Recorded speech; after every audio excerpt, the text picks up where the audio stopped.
Hello, boys and girls. It sure is great to see you again. I hope you're having a great day today. Where I am, the sky is very gray today, and it's not so much because of clouds, but because of smoke. It has been very dry here lately, and the wind has been blowing, and the ground and leaves and sticks laying around are all very dry and catch fire very easily.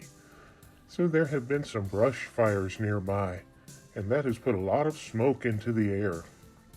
And that kind of reminds me of a story in the Bible about three young men who were taken a long way from their home into a land called Babylon. Now, these three boys loved the Lord God known as Yahweh or Jehovah. He is the God of the people known as Israel. I have a friend I would like to introduce you to. He's a very smart person and knows a lot about the Bible. His name is Yutamit, but I call him Mitt. Mitt, say hello to the boys and girls. Hello, boys and girls. I hope you are doing very well today. Mitt, can you tell the boys and girls about Babylon and who the people there worshipped? Absolutely. Well, boys and girls, you see, the people in Babylon did not worship the God Yahweh, the God of Israel. They worshipped all sorts of other gods. But the truth is that the gods they worshipped were not really gods at all. They were statues that had been made by people. Some were golden statues, some were made of stone, some were made of wood, and some were made of metal. But they were all made by humans. But Yahweh, the God of Israel, was not made by humans. In fact, it was Yahweh who made all of us humans. That is correct, Lemley. Yahweh made Adam and Eve, the very first humans, and placed them in a beautiful garden called Eden that was not very far from where Babylon existed. But Adam and Eve disobeyed God, so he drove them out of the garden and forced them to take care of themselves. But that's another story. So, Mitt, what were the names of these three boys? Well, when these three Israelite boys were taken to Babylon, their names were Hananiah, Azariah, and Mishael. Their names contained part of the name of Yahweh, the God of Israel. But the people in Babylon changed their names to names that honored their gods. So they were known to the Babylonians as Shadrach, Meshach, and Abednego. So, Mitt, how did these three boys get themselves into trouble? Well, the king of the Babylonians had a giant statue of himself made that was 90 feet tall and made of solid gold. And the order was sent to the country that everyone was to gather together, and when they heard the music playing loudly, they were to all bow down and worship the giant golden image of the king. That's right, but Shadrach, Meshach, and Abednego refused to bow down to the golden image or any of the other Babylonian gods. They would only bow to worship Yahweh, the God of Israel. What happened next, Mitt?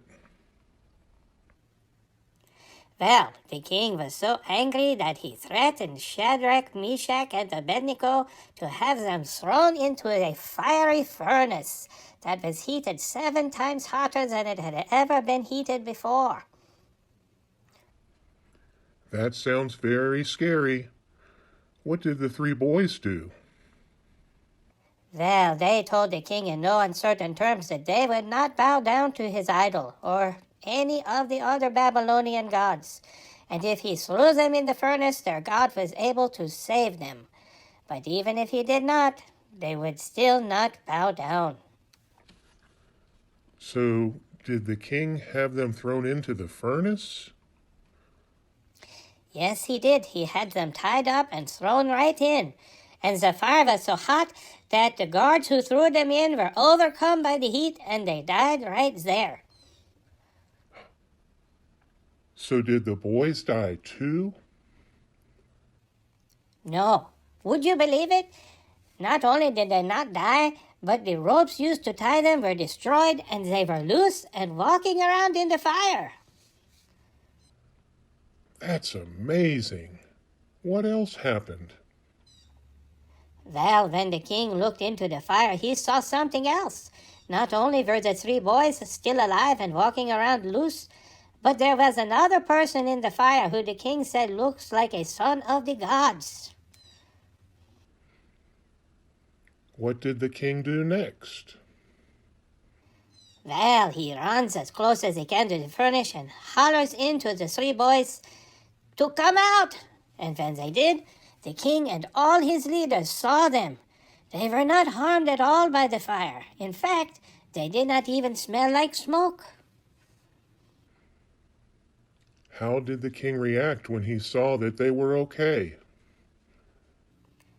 Well, the king first exclaimed, "Blessed be the God of Shadrach, Meshach, and Abednego, who has sent his angel and delivered his servants who trusted in him and set aside the king's command and yielded up their bodies rather than serve and worship any god except their own."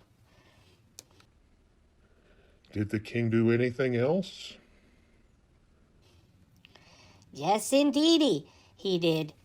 He made a decree that everyone in the kingdom had better not say anything bad about Yahweh, the God of Israel, or he would be torn apart and his house would be torn down and left in ruins. For he said there is no other God who is able to rescue this way. Wow, isn't that an amazing story, boys and girls? Thank you for telling us about Shadrach, Meshach, and Abednego and the fiery furnace, Mitt. It was my pleasure. Have a nice day, Lemley. Have a nice day, boys and girls. Let's all tell Mitt goodbye. Goodbye, Mitt. Hope to see you again soon. Well, boys and girls, maybe you can see why the smell of smoke in the air reminded me of these 3 boys and the fiery furnace. But you know what?